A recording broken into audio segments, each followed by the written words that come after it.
Hi guys, another day, another voiceover, and welcome back to my channel. It's me, Filmegan, to another vlog.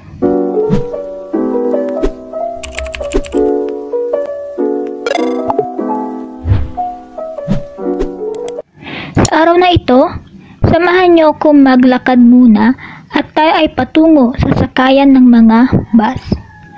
Dahil hindi ako sasakay ng jeep upang makapunta sa aking pupuntahan. At lumiko na nga po ako patungo sa bus terminal. At ang signboard na sinakyan ko is PTEX. Ayun, may kulay yellow and red na bus. Dahil ako ay ibababa din sa may PTEX terminal. Tamang silip po na ako sa sarili ko. Trace. And then, ayun nga, andito na po tayo sa may loob ng bus. At, ayun, kaya po, nag-PTEX kami dahil terminal to terminal po ang babaan nito. Ika nga. Gusto ko na yung pabilis mo. Payaran mo na yung USB ko. Dalawang estudyante nagkaaral ng mabuti. Ikaw? Hindi ko sure. Uy, nagkaaral ako ng mabuti. 10. Yes, sir. Marami pa kasi na yung pabilis. Sige. Marami pa kasi na yung pabilis. Dito po kami dumaan sa may Paliparan, barangay ng Dasmariñas, Cavite.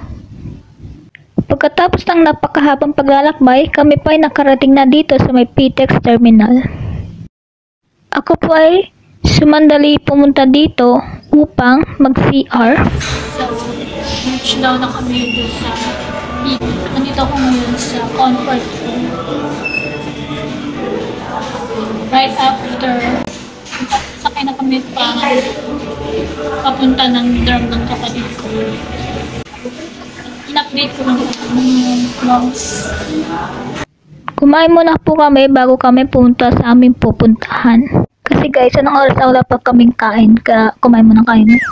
Pagkatapos po namin kumain, dali-dali po kami pumunta dito sa terminal at sumakay na po kami ng minibus. Pagkatapos po namin magbayad sa driver, kami po ay umalis na sa may terminal doon sa PTEX. At habang naglalakbay po kami sa aming pupuntahan, huwag niyo po kalimutan mag-like and subscribe. Maraming salamat po!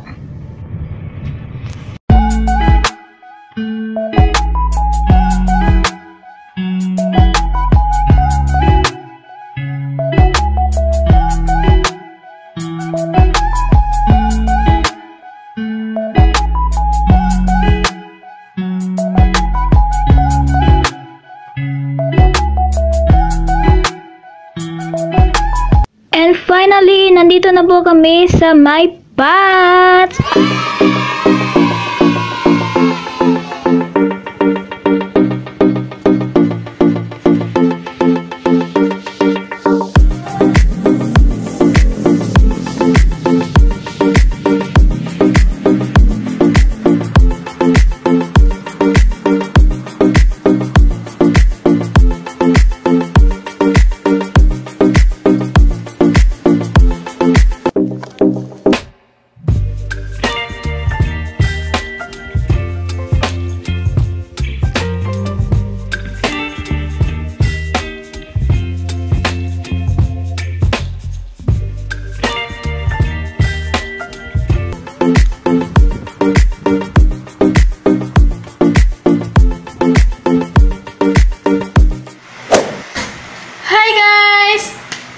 I'm back.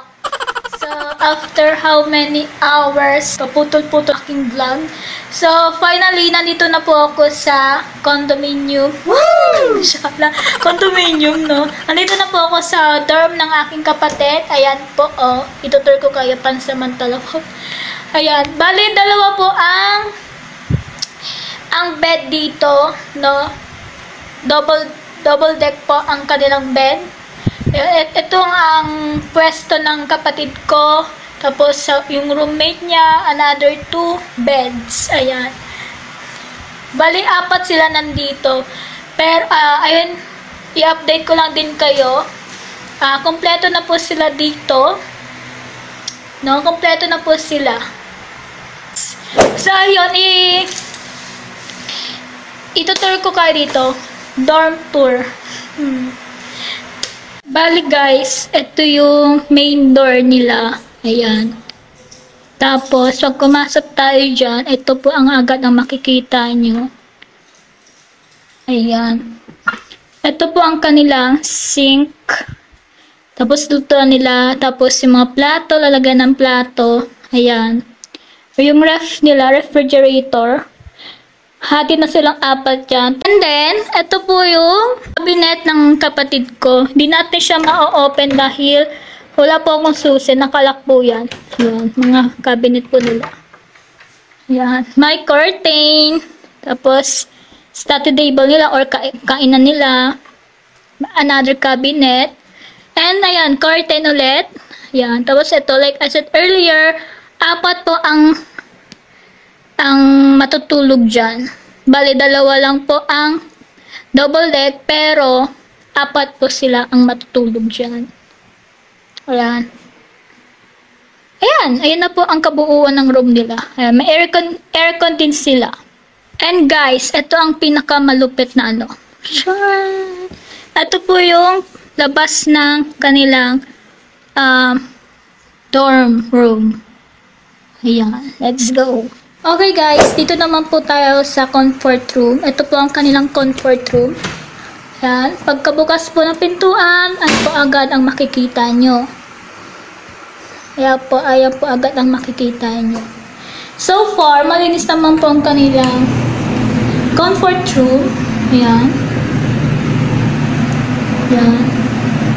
Malinis.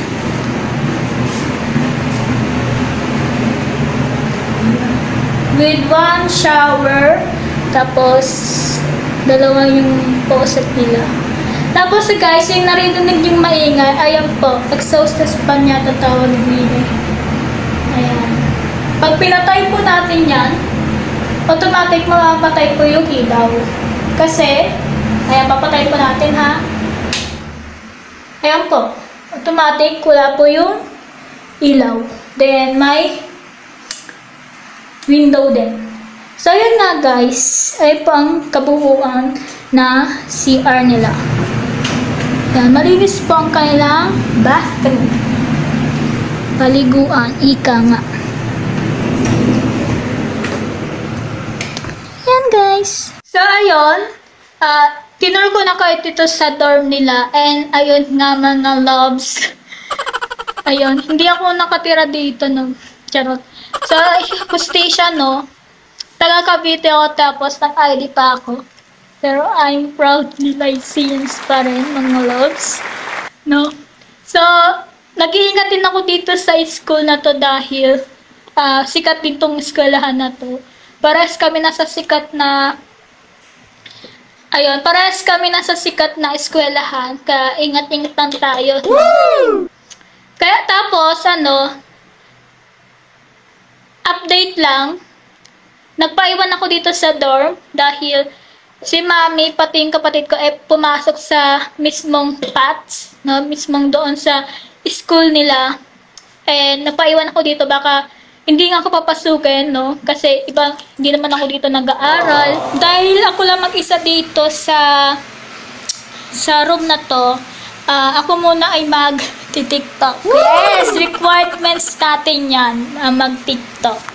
So, siguro, pag pinost ko tong video na to, or itong vlog na to, yung TikTok na yon is nakapost na sa aking account. Sa TikTok account, ililink ko na lang sa aking description box. Hello. Ganda eh. First time natin makapadpad sa Maynila. Kasi tinan nyo guys, stay siya. Nag-ID pa talaga ako. Kala mo talaga, parang pupunta ako, parang pupunta na ako ng Intramuros sa main ng Lyceum. So, yun guys. Yun lang. Pwede ako pumasok sa Lyceum namin na main. Dahil, isa lang naman eh. Wala namang nakalagay dito Cavite. Ay, may nakalagay ko pa Cavite. May nakalagay pala ng Cavite campus here. Pero pwede po kami pumasok sa Maynila campus.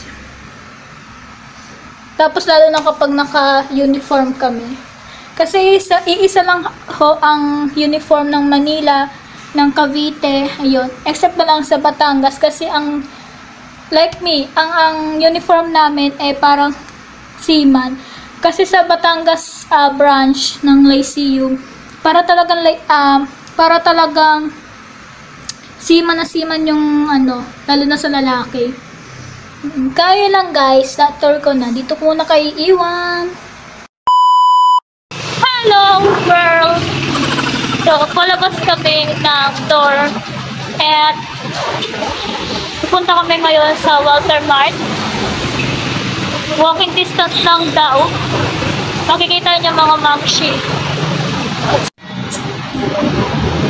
Walking distance lang daw yung papuntang Walter dito sa may Paris. Let's go. Sana all. Walking distance. Kasi sa atin, ginijip pa namin yun or kinokotse pa namin. Hindi malayo kasi sa Manggan ang Walter Mart mga loves. At andito nga po kami na sa may kalsada na. Maglalakad tayo muna. Samahan niyo ako maglakad mga loves. So guys, dito na po kami ngayon sa terminal ng PTEX. And guess what? Bakit nandito kami? Dahil dito ulit kami sasakay ng pa-GMA. At tapos po namin maglakad ng napakadaming lakad. Kami po ay nakapila na here pero mali po ang pinilahan namin. Papunta po yun pa. Tapos babayan po. Ito na po ang pa-GMA. Nasa labas lang po pala ang G. And guess what mga loves? Matagal pa po kami bago makasakay dyan sa bus dahil napakatagal ng pagpunta ng bus namin.